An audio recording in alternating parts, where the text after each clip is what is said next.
جمعے کی فرضیت کے اعتبار سے سورۃ الجمعہ کافی ہے۔ بخاری اور مسلم دونوں میں حدیث ہے، نبی صلی اللہ علیہ وآلہ وسلم نے فرمایا کہ اگرچہ ہم سب سے آخر میں آئے ہیں لیکن قیامت والے دن ہم سب سے سبقت لے جائیں گے، یہود و نصارہ سے بھی۔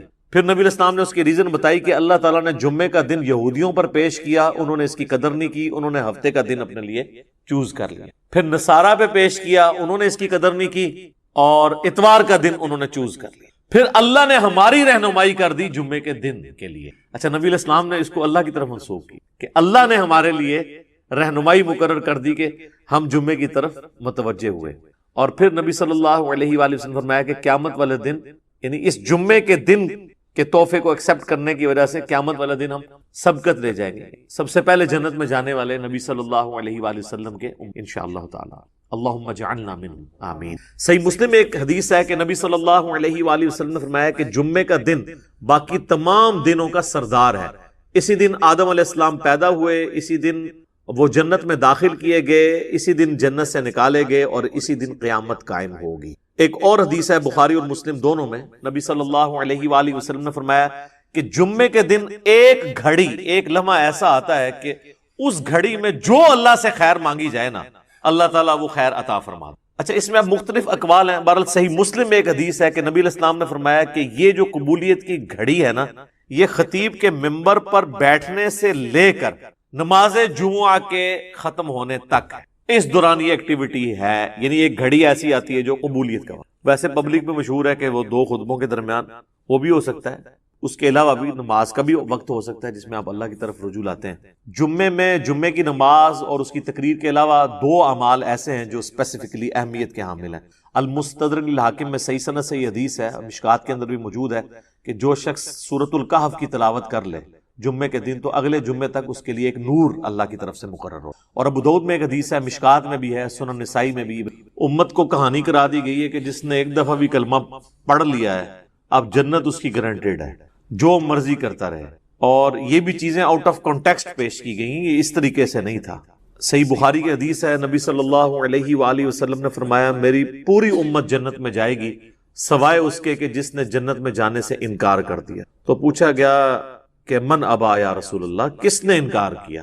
تو آپ نے فرمایا کہ جس نے میرا حکم مانا وہ جنت میں جائے گا، اور جس نے میری نافرمانی کی اس نے جنت میں جانے سے انکار کر دیا۔ باقی وہ بات الگ ٹھیک ہے، بخاری مسلم میں حدیث ہے کہ نبی صلی اللہ علیہ وآلہ وسلم بار بار دوزخ کی طرف جائیں گے، اللہ تعالیٰ ان کے لیے تعداد مقرر کرے گا، اللہ کے اذن سے آخر میں اس شخص کو بھی جنت سے دوزخ سے نکال کے جنت میں لے آئیں گے کہ جس کے دل میں رائی کے دانے کے برابر بھی ایمان ہوگا۔ لیکن یہ کون سوچ سکتا ہے کہ کتنا عرصہ اس کو وہ جہنم میں وہ پیریڈ گزارنا پڑے گا۔ اللہم اجرنا من النار۔ یہاں تو کہہ دیتے ہیں جناب ایک پھیرا لگے گا، آپ کو پھیرے کی لینتھ کا ہی نہیں پتا۔ ہم لوگ تو 5 سے 10 سیکنڈ کے لیے موم بتی کے فلیم کے اوپر نہیں ہاتھ رکھ سکتے۔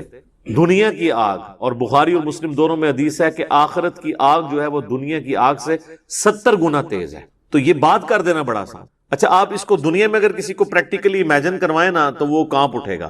اگر کسی کو آ جائے نا کہ تمہیں ایک جمعے کی نماز چھوڑنے پر یا ایک فجر ظہر اثر مغرب کی چھوڑنے پر، فجر چھوڑنے پر فجر سے لے کر ظہر تک ایک 10 بائی 10 کے کمرے میں رکھا جائے گا جس میں 100 کوبرا سانپ ہوں گے، 100 بچھو ہوں گے اور 100 اژدہے ہوں گے، بس صرف فجر سے ظہر تک تم نے وقت گزارنا ہے ایک نماز چھوڑنے پہ، تو وہ کانپ اٹھے گا اس تصور سے ہی، کیونکہ اس کو امیجن کر سکتا ہے۔ آخرت چونکہ دیکھی نہیں ہے تو وہ کہتا ہے بس ٹھیک ہے، دیکھی جائے گی انشاءاللہ تعالیٰ، جو کچھ بھی ہے تیرے محبوب کی امت سے۔ تو جمعے کا معاملہ تو بہت سینسٹیو۔ جمعے کی آپ اہمیت کا اندازہ اس بات سے لگا دیں کہ جمعے کی نماز کے اوپر ایک پوری سورت ہے، اس کا نام ہی سورۃ الجمعہ ہے، سورت نمبر 62 پارہ نمبر 28 میں، اور اس میں باقاعدہ اللہ تعالیٰ نے جمعے کی فرضیت کا ذکر کیا ہے۔ اعوذ باللہ من الشیطان الرجیم، بسم اللہ الرحمن الرحیم۔ یا ایھا الذین آمنوا اذا نودی للصلاۃ من یوم الجمعہ، اے ایمان والو جب ندا دی جائے، اذان دی جائے جمعے کے لیے، اس کی نماز کے لیے جمعے کے دن، فاسعوا الی ذکر اللہ، تو جلدی سے لبکو اللہ کے ذکر کی طرف، وذروا البیع، اور تجارت چھوڑ دو، ذالکم خیر لکم ان کنتم تعلمون، اسی میں تمہاری خیریت ہے اگر تم جانتے ہوتے۔ فاذا قضیت الصلاۃ، ہاں جب نماز پڑھ چکو، فانتشروا فی الارض وابتغوا، من فضل اللہ، اس کے بعد تم زمین میں پھیل سکتے ہو اور اللہ کے فضل کو تلاش کرو. یعنی صرف جمعے کے اس ٹائم پیریڈ کے لیے آپ نے کاروبار زندگی کو ترک کرنا ہے. وَاذْكُرُوا اللَّهَ كَثِيرًا لَعَلَّكُمْ تُفْلِحُونَ، اور اللہ کو بہت کثرت سے یاد کرو تاکہ تم فلاح پا جاؤ. تو جمعے کی فرضیت قرآن میں آئی ہے، اس سے آپ اس کی اہمیت کا اندازہ لگا سکتے ہیں. باقی جتنی نمازوں کا ذکر ہے وہ جنرل ہے ان کی فرضیت کے اعتبار سے، یا ایون سورۃ النور کے اندر صلاۃ الفجر اور عشاء اور ظہر کا ذکر آیا ہے تو وہ پردے کے اعتبار سے آیا ہے. فرضیت کا جہاں تک ذکر ہے نا اسپیسیفکلی وہ جمعے کی نماز ہے، اسی لیے اس کی سب سے زیادہ امپورٹنس. اور جمعے کی بھی نماز کی امپورٹنس نہیں ہے، جمعے کی اس ایکٹیویٹی کی امپورٹنس ہے. نماز تو اللہ تعالیٰ نے اس دن ویسے ہی کم کر دی ہے، 4 کی بجائے 2 فرض کر دی. خطبے کی امپورٹنس ہے، اور یہ مسلمانوں کی ایک ویکلی پولیٹیکل گیدرنگ ہے، اور سالانہ پولیٹیکل گیدرنگ مسلمانوں کی عید کی نمازیں ہیں، اور انٹرنیشنل گیدرنگ سالانہ جو ہے وہ حج کی گیدرنگ. یہ یعنی جمعے کے خطبے اس لیے نہیں ہے کہ یہاں پہ آپ نے لوگوں کو یعنی نکاح، طلاق اور استنجے کا طریقہ یہ ساری چیزیں بتانی ہیں، اصل میں پولیٹیکل ایشوز کو ایڈریس کرنے کے لیے تاکہ لوگ ایک پیج کے اوپر آئیں مسلمان. اسی لیے جمعے کی گیدرنگ ایک شہر میں ایک سے زیادہ ہونی بھی نہیں چاہیے. یہ تو آج کل ایک چندے کے چکر میں اتنی جامع مسجد بن گئی ہیں، ادروائز اصولاً دیکھا جائے تو ایک شہر میں ایک جامع مسجد ہوگی. ایران میں آپ چلے جائیں، تہران میں ایک جگہ جمعہ ہوتا ہے اور 15 سے 20 لاکھ لوگ ایک جگہ جمعہ پڑھ رہے ہوتے ہیں، اور ایران کا پریزیڈنٹ جمعے کا خطبہ دیتا ہے. یہاں پہ بھی ہمارے پرائم منسٹر کو فیصل مسجد میں خطبہ دینا چاہیے. تو آپ دیکھیں پھر کس طریقے سے قوم ایک جگہ جمع ہوتی ہے. ہم تو ایک قوم بھی نہیں اسی وجہ سے. بہرحال یہ الگ سے ایک ٹاپک ہے. جمعے کی فرضیت کے اعتبار سے سورۃ الجمعہ کافی ہے. بخاری اور مسلم دونوں میں حدیث ہے، نبی صلی اللہ علیہ وآلہ وسلم نے فرمایا کہ اگرچہ ہم سب سے آخر میں آئے ہیں لیکن قیامت والے دن ہم سب سے سبقت لے جائیں گے، یہود و نصارہ سے بھی. پھر نبی علیہ السلام نے اس کی ریزن بتائی کہ اللہ تعالیٰ نے جمعے کا دن یہودیوں پر پیش کیا، انہوں نے اس کی قدر نہیں کی، انہوں نے ہفتے کا دن اپنے لیے چوز کر لیا. پھر نصارہ پہ پیش کیا، انہوں نے اس کی قدر نہیں کی اور اتوار کا دن انہوں نے چوز کر. پھر اللہ نے ہماری رہنمائی کر دی جمعے کے دن کے لیے. اچھا، نبی علیہ السلام نے اس کو اللہ کی طرف منسوخ کیا کہ اللہ نے ہمارے لیے رہنمائی مقرر کر دی کہ ہم جمعے کی طرف متوجہ ہوئے.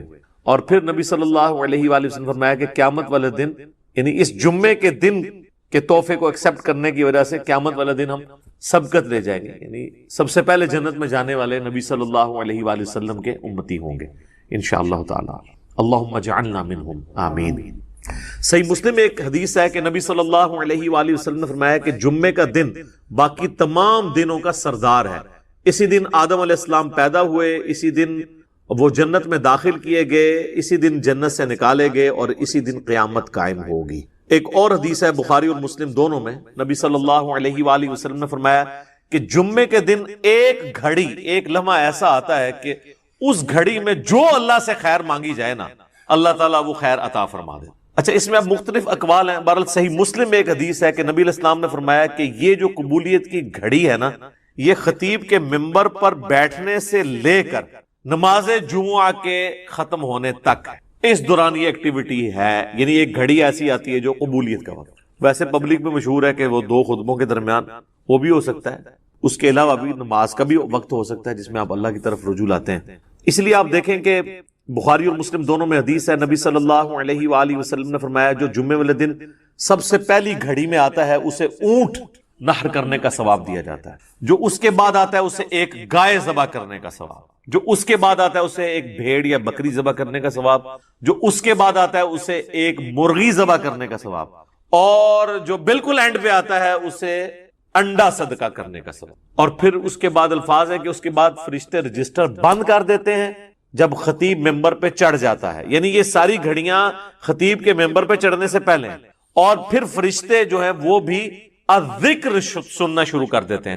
الذکر یعنی جو خطیب خطبہ دے رہے ہیں، بشرطے کہ وہ ذکر ہو، کہانیاں نہ ہو. الذکر تو پھر سر یہی ہے، انا نحن نزلنا الذکر وانا لہ لحافظون. صحیح مسلم میں حدیث ہے کہ نبی علیہ السلام کے جمعے کا خطبہ جو ہے وہ قرآن ہی ہوا کرتا تھا. 4 حدیثیں اوپر تلے. ایک صحابیہ کہتی ہے کہ میں نے حضور علیہ السلام سے جمعے کے خطبے میں اتنی دفعہ سورہ قاف جو پارہ نمبر 26 میں آتی ہے سنی کہ مجھے زبانی یاد ہوگی.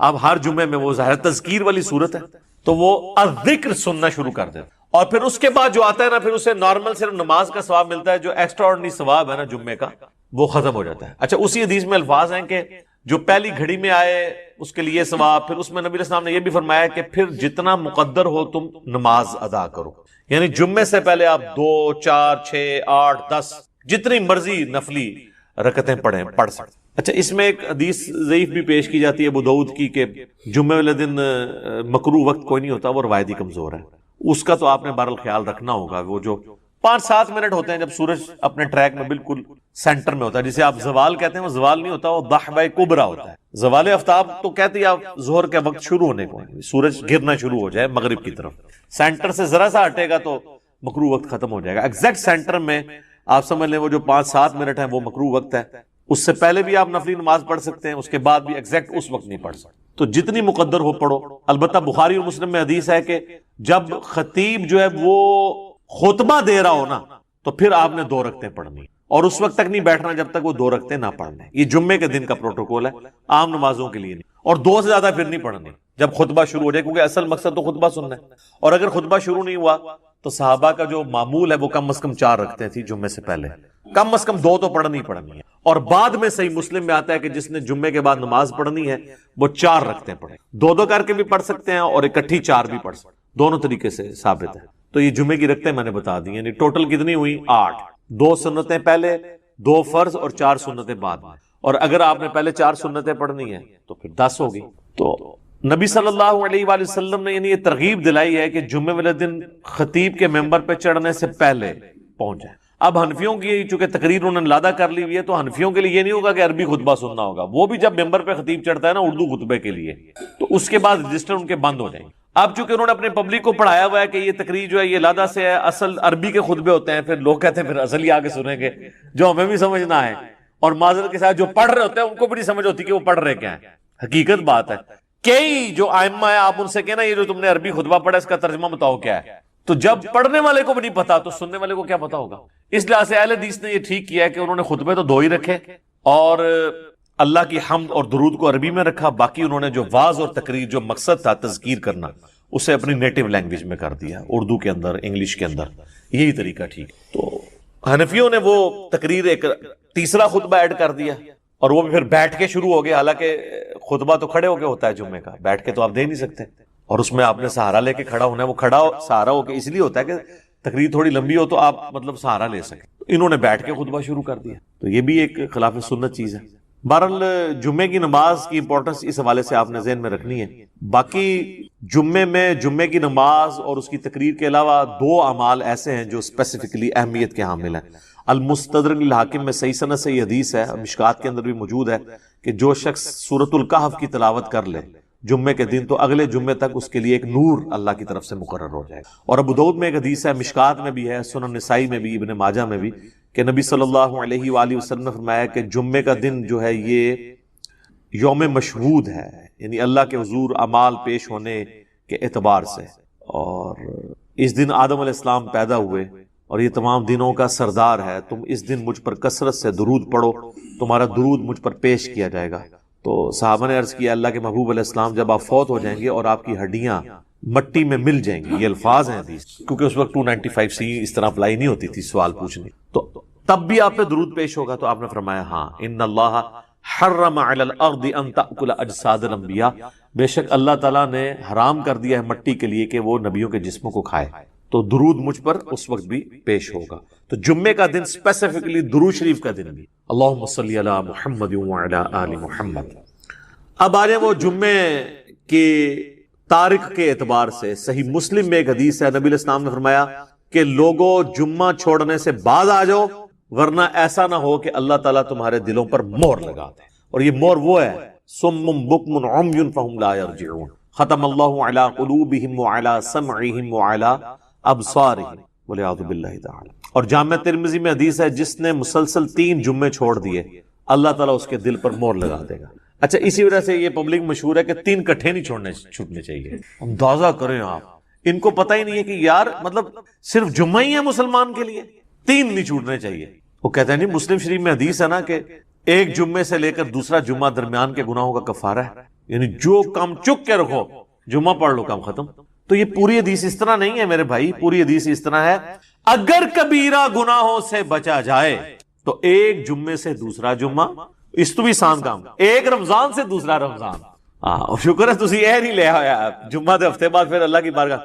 ایک رمضان سے دوسرا رمضان اور ایک نماز سے دوسری نماز درمیان کے گناہوں کا کفارہ ہے اگر کبیرہ سے بچا جائے. تو سب سے کبیرہ گناہ شرک کے بعد اگر کوئی ہو سکتا ہے تو وہ فرض نماز چھوڑنا ہے. تو اگر کبیرہ گناہ نہیں کیے، یعنی ایک جمعے سے لے کر اگلے جمعے تک کوئی نماز نہیں چھوڑی، پھر چھوٹے گناہ معاف ہوں. نماز چھوڑنے سے بڑا کون سا گناہ ہے؟ صحیح مسلم میں حدیث ہے، بندے کے ایمان، شرک اور کفر کے درمیان فرق نماز ہے. جامعہ ترمذی میں حدیث ہے، شقیق تابعی کہتے ہیں کہ صحابہ کرام صرف تارک الصلاح کی تکفیر کرتے تھے، جو نماز چھوڑنے والا نا اسے کافر سمجھتے تھے، اس کے علاوہ کسی گناہ کے اوپر وہ کفر کا فتویٰ نہیں لگاتے تھے. ابو داؤد ترمذی میں حدیث ہے، جس نے جان بوجھ کے نماز چھوڑی گویا اس نے کفر کیا.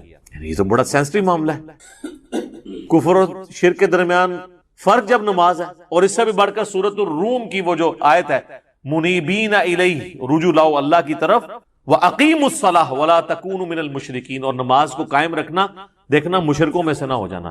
نماز چھوڑنے والے کو اللہ تعالیٰ فرمایا گویا کہ وہ مشرک ہے. پاکستان کے شناختی کارڈ میں مسلمان ہے، اللہ کے ہاں وہ عملاً مشرک ہے، عملاً کافر ہے.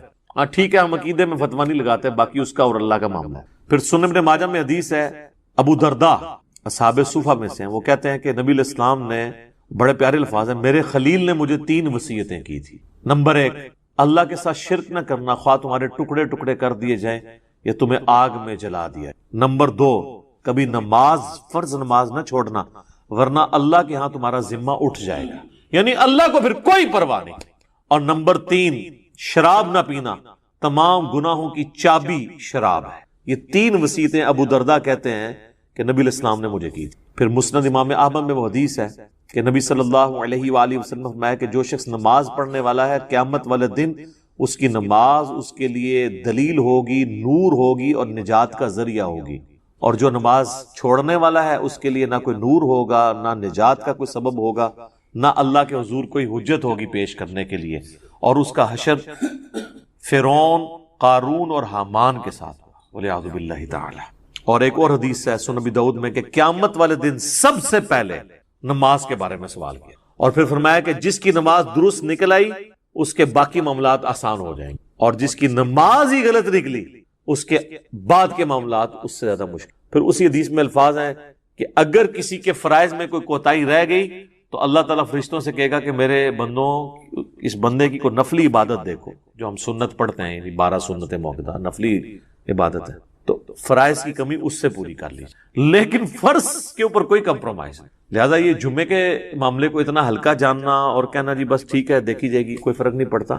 اور حقیقت بات تو یہ ہے کہ علماء عرب تو آپ کو پتا ہے کہ نماز چھوڑنے والے کی تکفیر کرتے ہیں، اور ان کے فتوے کے تحت تو پھر ظاہر ہے کہ نکاح بھی ٹوٹ جائے گا. جو انہوں نے پوچھا نکاح تو ٹوٹ جائے گا ظاہر ہے. اور ایسی عورت کو تو ایسے مد سے بالکل طلاق لے لینی چاہیے، اس کو دھمکی لگائے کہ یا تو نماز شروع کر، جمعے کی نہیں عام نماز بھی. ادروائز دیکھیں نا جی، اب یہ تو نہیں کہ آپ نے صرف کلمہ پڑھ لیا تو آپ مسلمان تصور ہو جائیں گے. یعنی اسلام 3 چیزوں کا نام ہے نا، اقرار باللسان، زبان سے اقرار کرنا، وتصدیق بالقلب، اور دل سے تصدیق کرنا، وعمل بالجوارح، اور اپنے اعمال کے ساتھ، جوارح کے ساتھ اس کو ایگزیکیوٹ بھی کرنا. جب میں آپ کو حدیث بتا رہا ہوں جامعہ ترمذی کی کہ صحابہ کرام علیہم رضوان تارک الصلاح کی تکفیر کرتے تھے. آپ نے عمر سیریز میں نہیں دیکھا کہ جب وہ جاتے ہیں جو مرتدین قبائل کی طرف، جن کی طرف ان کو خبر ملتی ہے کہ یہ مرتد ہوئے ہیں، تو وہ کہتے ہیں اذان دو. جواب میں اگر وہاں سے اذان کی آواز آتی ہے تو وہ پھر حملہ نہیں کرتے تھے، اور نہیں آتی تھی تو پھر وہ، یعنی وہ ان کے لیے جو ٹیسٹر انہوں نے رکھا ہوا تھا نا، چیک پوائنٹ، وہ نماز تھی. اب مجھے بتائیں صحابہ اگر اس وقت دنیا میں آ جائیں، اور ہم جو اس وقت کلیم کر رہے ہیں کہ دنیا کا سب سے بڑا اسلامی ملک پاکستان ہے نا، کہتے ہیں انڈونیشیا کو پیچھے چھوڑ دیا نا اب آبادی کے اعتبار سے، تو وہ پاکستان کے شناختی کارڈ میں جو لکھا ہے اس اعتبار سے تو واقعی سب سے بڑا ہے. لیکن اگر اس کو اللہ کے کرائٹیریا میں دیکھا جائے تو یہ کہاں پہ کھڑا ہوگا ملک؟ میرے خیال ہے پاکستان میں 1% سے بھی کم لوگ ہیں جو 5 وقت کی نماز پڑھتے ہیں، اور جمعہ پڑھنے والے بھی ہارڈلی 5% ہوں گے، 5 سے 10%. اور یہ یہاں پہ ایشو ہے، ورنہ سعودیہ میں آپ چلے جائیں تو آپ کو یہ ریشو 80% پلس نظر آئے گی. انڈونیشیا، ملیشیا میں 80% زیادہ لوگ عام نماز بھی پڑھتے ہیں. جمعہ چھوڑنے کا تو کوئی تصور ہی نہیں ہے وہاں پہ، کیونکہ وہاں پہ فقہ شافعی، اور فقہ شافعی کے تحت جو نماز نہیں چھوڑتا وہ کافر ہے. اور مجھے نہیں سمجھ آتی اس کو فقہ میں کیوں الجھا دیا انہوں نے کہ جی امام حنیفہ نے بھی کوئی ہلکی اس کی سزا نہیں بتائی ہوئی ہے. وہ کہتے ہیں جو تارک الصلاح ہے اسے قید کیا جائے گا یہاں تک کہ وہ نماز شروع نہ کر دے، پھر اسے چھوڑا جائے گا. تو یہ بھی سزا کوئی چھوٹی نہیں ہے. باقی 3 ائمہ تو کہتے ہیں کہ اسے قتل کیا جائے گا، وہ مرتدی اسے تصور کرتے ہیں تارک الصلاح. تو اب چونکہ سختی نہیں ہوئی ہے تو پھر آپ انجام دیکھ لیں. کہتے ہیں جی وہ سب سے زیادہ حنفی ہیں، اسی لیے سب سے زیادہ بے نمازی دنیا میں، کیونکہ آپ تکفیر نہیں کرتے بے نمازی کی. تو جب حنفی زیادہ ہوں گے تو بے نمازی زیادہ ہوں گے. حالانکہ اسے حنفی شافیت کا مسئلہ ہی نہیں، یہ تو مسلم شریف میں حدیث ہے نا، یہ کوئی امام شافی کا قول تو نہیں ہے. صحیح مسلم میں کتاب الایمان میں پہلے چیپٹر کے اندر یہ حدیث موجود ہے کہ بندے کے کفر اور اسلام کے درمیان فرق نماز ہے. اس حدیث کو تو مطلب امام شافعی یا احمد بن حنبل یا امام مالک کے کسی دھکے کی یا انہوں موڈا دینے کی ضرورت نہیں ہے نا، حدیث خود ہی. اور اس سے بڑھ کر سورہ روم کی آیت وَأَقِيمُوا الصَّلَاةَ وَلَا تَكُونُوا مِنَ الْمُشْرِكِينَ، نماز قائم رکھنا اور دیکھنا مشرکین میں شامل نہ ہونا. تو جناب یہ جمعوں وغیرہ کے چکر سے ذرا باہر نکلیں. جمعے والی بات تو یعنی یہ تو بہت بڑی بات ہے. عام نماز بھی اگر کوئی شخص چھوڑتا ہے، تارک الصلاح ہے، تو وہ قانوناً تو اسلام کی روح سے تو وہ اسلام سے خارج ہو جائے، الا یہ کہ وہ توبہ کر لے. ویسے تو یہ چھوٹے موٹے، ویسے تو ان کو یہ پڑھایا ہوا ہے کہ اگر کوئی بریلوی دیوبندی کے پیچھے جا کے نماز پڑھ لے یا اس کا نماز جنازہ تو اس کا نکاح ٹوٹ جاتا ہے، تجدید ایمان بھی اسے کرنا پڑتا ہے. اس سے کبھی یہ نہیں بتایا گیا کہ تو نماز نہیں پڑھتا تو اس پہ بھی تیرا نکاح ٹوٹے گا. کتنا دیکھیں آپ کتنا بڑا مسئلہ ہے. یعنی جو بڑا ایشو تھا وہ نہیں بتایا گیا اسے کہ نماز چھوڑنے سے بھی تیرا نکاح ٹوٹ سکتا ہے، نماز چھوڑنے کی وجہ سے بھی تیری بیعت، چلے جو بھی انہوں نے ایک ٹوٹی پوٹی فارم میں اپنا ایک سلسلہ شروع کیا وہ ٹوٹ سکتا ہے. ادھر تو وہ جن کے بیعت ہوئے ہوتے ہیں وہ نہیں نماز پڑھتے. خود کہاں سے پڑھنی ہے انہوں نے؟ اللہ ماشاءاللہ بہت کم لوگ ہیں کہ جو نماز پڑھتے ہوں. اور جماعت کے ساتھ نماز کا اہتمام کرنا، خشوع و خضوع سے پڑھنا، یہ تو آپ چھوڑ دیں. اسی لیے پھر انہوں نے ایک جھوٹی کہانی سب کے ہاں ملتی ہے کہ جی وہ نماز تو اللہ کی معرفت کا ذریعہ ہے، جو اللہ تک پہنچ چکے ہوں تو نماز ان کو ضرورت ہی نہیں ہے، یا اگر انہوں نے پڑھنی ہے تو وہ کہتے ہیں دل کی نماز ہوتی ہے. چندہ دل کا نہیں ہوتا. جو روٹیاں اور روسٹ توڑتے ہیں اور کھاتے ہیں، اپنی توندیں بڑھاتے ہیں، وہ دل کی نہیں ہوتی. اور جہاں بات آتی ہے نماز پڑھنے کی وہ دل کی ہوتی ہے. ٹھیک ہے. اور نماز پڑھنے کے لیے جاتے ہیں مکے مدینے، پیشاب کرنے کے لیے اپنے ٹوائلٹ میں جاتے ہیں. ان کے تو ٹوائلٹس کو لگائیں تالے، انہوں کو جتنے نماز پڑھنی ہے استنجا بھی ہوتے ہی کرو جا کے روحانی طور تے تم لگ پتہ جائے گا روحانی طور تے کدھر جا. یعنی جو بندہ یہاں بیٹھے بیٹھے مکے اور مدینے جا کے نمازیں پڑھ رہا ہے، استنجا کرنے کے لیے وہ کیوں اٹیچ باتھ میں جاتا ہے؟ اتنی بڑی ایکٹیویٹی وہ پرفارم کر رہا ہے تو استنجا بھی ہوتے ہی کرو. ان کے آپ ٹوائلٹ بند کریں، ان کے اوپر سی سی ٹی وی کیمرے لگائیں اور دیکھیں پھر جناب یہ کتنی دیر آپ کو نمازیں پڑھ کے بتاتے ہیں. سب کہانیاں ان کی کھل جائیں گی. اور آپ کو تو ہم یعنی پریکٹیکل سولوشن دے رہے ہیں. دیکھیں یہ اب سائنٹیفک دور ہے، ادھر آپ نے ایشوز کو پیش کرنا ہے تو آپ نے ایک بکش فارم میں پیش کرنا ہے کہ ہاں یہ اس طرح نہیں اس طرح. ٹھیک ہے. اور میں آپ کو بتاؤں یہ جو معجزات اور کرامات کو ہم مانتے ہیں لیکن یہ کسی کے اختیار میں نہیں ہے، الا ایک انبیاء کے ساتھ معجزات اٹیچ ہیں. کرامت اللہ تعالیٰ جس کے اوپر ظاہر کرتے ہیں. یہ جس طرح سپر مین اور ٹارزن بنا کے پیش کرتے ہیں نا بزرگوں کو، تو چونکہ ان کے دعوے ہیں نا تو کر کے بتائیں. نبی علیہ السلام سے اگر نبی علیہ السلام اللہ کا پیغمبر ہونے کا دعویٰ کر رہے تھے تو جب ان سے یہ بات کی جاتی تھی تو وہ فزیکلی سب کے سامنے کرتے تھے. بخاری مسلم میں حدیث ہے، ایک بارش نہیں ہو رہی تھی تو ایک صحابی نے کھڑے ہو کر کہا یا رسول اللہ، اللہ کے حضور دعا کریں. وہ کہتے ہیں ہم چلچلاتی دھوپ میں گئے ہیں اور واپس آئے ہیں تو بارش شروع ہو گئی تھی، اور اتنی بارش ہوئی کہ اگلے جمعے تک ہوتی رہی. اور اگلے جمعے وہی شخص دوبارہ کھڑا ہوا کہ یا رسول اللہ آپ دعا کریں کہ ہماری ارد گرد زمینوں پہ تو بارش ہو، ہمارے گھروں پہ نہ ہو، گھر کی چھتیں ٹپکنا شروع ہو گئی ہیں. تو نبی علیہ السلام نے اپنی مبارک انگلی سے یوں اشارے کیے اور وہ بادل پھٹنے شروع ہو گئے. ٹھیک ہے. اور وہ کہتے ہیں جب ہم اگلے جمعے کے لیے گئے بارش میں تھے تو واپس آئے تو دھوپ تھی. تو میرے بھائی یہ یعنی نبی علیہ السلام نے تو سب کچھ کر کے بتایا نا. آپ کا جن بزرگوں کے بارے میں کلیم ہے تو ہم ان کو سائنٹیفکلی اس طرح چیزوں پہ چیک کریں گے، یہ سب کے سامنے فزیکلی کر کے بتائیں گے. اور میں آپ کو بتاؤں نبی علیہ السلام کی نبوت کو جسٹیفائی کرنے والی سب سے بڑی چیز یہ ہے کہ ہزاروں کیمرے آپ کے اوپر فٹ تھے. یہ جو آپ کے صحابہ تھے سفر و حضر ہر وقت آپ کے ساتھ. اگر آپ کے کریکٹر میں کہیں ذرا سے بھی جھول ہوتی نا تو آپ کی وفات کے بعد آپ کے وہ ساتھی جو جانثار ہمیشہ سے آپ کے ساتھ تھے، ایک تو وہ تھے نا جو فتح مکہ پہ طلقاء بنے، معافیاں مانگی، اور ایک حضور کا غلبہ دیکھ کے اسے ایک سردار کا غلبہ تصور کرتے ہوئے اذا جاء نصر اللہ والفتح کے تحت وہ اسلام میں داخل ہو گئے. وہ موٹیویشنل تو ان کا ایمان نہیں تھا، لیکن جو سابقون الاولون جو شروع سے حضور کے ساتھ اٹیچ تھے، جو بندہ ساتھ اٹیچ ہوتا ہے نا جی اس کو اس بندے کی کمزوریاں اور خوبیاں پتہ ہوتی ہیں. کہیں نہ کہیں بندہ ایکسپوز ہو جاتا ہے. جس کے ساتھ ہزاروں لوگ اٹیچ ہوں اور حضور کی وفات کے بعد ان میں سے کوئی بندہ ٹس سے مس نہ ہو اور کمٹمنٹ کا یہ لیول ہو کہ ہزاروں لوگ جب اس دین کو چھوڑ جائیں تو چند مٹھی بھر لوگ اتنے کانفیڈنٹ ہوں کہ ہمارے نبی نے ہم سے وعدہ کیا تھا کہ رومن اور پرشین امپائر گرے گی، ہم تھوڑے سے ہی لیکن ہم ٹکرائیں گے، اللہ ہمیں فتح دے گا، یہ کانفیڈنس لیول ہو، یہی نبی علیہ السلام کی یعنی نبوت کی صداقت ہے، یہ دلیل ہے سب سے بڑی۔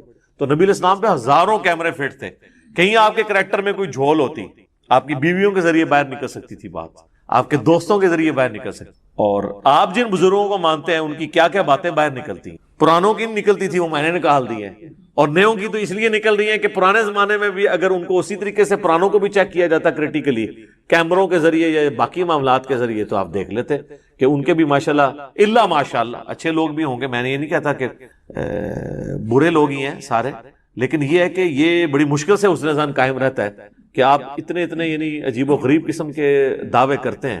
اور آپ دیکھ لینا وہ ہمارے بھائی نے انڈرسٹینڈ اسلام کے اوپر وہ جو ویڈیو اپلوڈ کی ہے کہ بزرگ جو ہیں وہ استنجے کے لیے پتھر مانگ رہے ہیں تو وہ جس چیز کی طرف جاتا ہے وہ سونا بن جاتا ہے، اور پھر وہ جناب یہ بھی بتا رہے ہیں کہ حضرت وہ کہنے لگے جی بال بڑھ گئے تھے، انہوں نے کہا تیرے نبی کی سنت ٹوٹ رہی ہے تو اس لیے مجھے کچھ پیسے دے دیں۔ یار اللہ کے بندو، وہ کہتے ہیں سال ہوا کچھ نہیں آپ سے مانگا، اب یہ سنت ٹوٹنے تو سنت بھی ٹوٹنے لگی تو ابھی بھی مانگنے کی ضرورت نہیں ہے۔ جس نے سال آپ کو بغیر کھائے پیے سارا کچھ معاملہ کر دیا ہے تو روحانی طور پہ بال کٹ جائیں خود بخود ہی، روحانی طور پہ اگر بندہ زندہ ہے تو بال بھی روحانی طور پہ کٹ جائیں۔ ناخن کسی کو تھپڑ مارا تھا اور وہ قیامت دن آئے گا کہ یا اللہ آج مجھے بدلہ چاہیے، اور قیامت کے دن کا بدلہ یہ نہیں ہوگا کہ یا اللہ نے منو چنڈ ماری سی تے اے لو منو ہی مار دے، نہ، یہ دنیا میں ہے۔ آخرت میں تھپڑ کے بدلے میں آپ کو نیکیاں دینی ہوں گی، تھپڑ نہیں۔ اللہ تعالیٰ فرمائے گا کہ اس کی نیکیوں میں سے اتنی لے جاؤ، ایک تھپڑ کے بدلے اتنی، ٹھیک ہے۔ اور مجھے جب کبھی غصہ آتا ہے نا تو میں اپنی بیوی سے کہتا ہوں میں تیری 100 فجر دی نمازاں لینی ہے، جو کچھ کیتا تاں میں چھوڑا گا تم لینی فجر والیاں نے،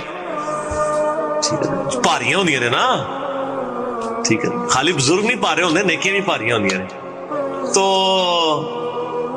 نبی علیہ السلام فرماتے ہیں کہ وہ نیکیاں لے جائے گا، پھر ایک اور آئے گا وہ بھی نیکی لے جائے گا، ابھی بھی لوگ باقی ہوں گے حتیٰ کہ اس کی نیکی ختم ہو جائیں گی۔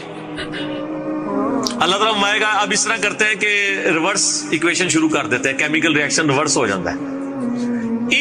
جو لوگ اب حق لینے کے لیے آ رہے ہیں وہ اپنے گناہ اس کے کھاتے میں ڈالتے جاؤ، یہ نیکیاں تو نہیں دے سکتا نا، تو آڑے دے ہو لے کر آنا، میں یہ کھاتے چ پاؤ، کرتے کرتے کرتے اس کو اونا منہ دوزخ میں پھینک دیا جائے گا۔ تو یہ معاملہ اتنا خطرناک ہے، ٹھیک ہو۔ اچھا علی بھائی، اس میں یہ بھی ایک بات ہے ضمن کہ عبادت میں سکون آ جاتا ہے اس حوالے سے، کیا یعنی کہ قبولیت عبادت میں سکون تو ہندوؤں کو بھی مل رہا ہے، سکھوں کو بھی مل رہا ہے، قادیانیوں کو بھی مل رہا ہے، آپ ذرا ان سے پوچھیں، ٹھیک ہے۔ جو مزارات پہ جا رہے ہیں ان کو بھی سکون آ رہا ہے، وہ ماحول ہی اتنا زبردست ہوتا ہے، بالکل کھلا ڈلا ماحول ہوتا ہے، آواز چل رہی ہوتی ہے تو وہ آپ کو ملتا ہے، اس سے تو کوئی فرق نہیں پڑتا۔ وہ تو گورا جب بیچ کے اوپر کپڑے اتار کے سن باد لے رہا ہوتا ہے وہ بھی سکون انجوائے کر رہا ہوتا ہے، سکون کے ساتھ تو تعلق ہی نہیں ہے، ٹھیک ہے۔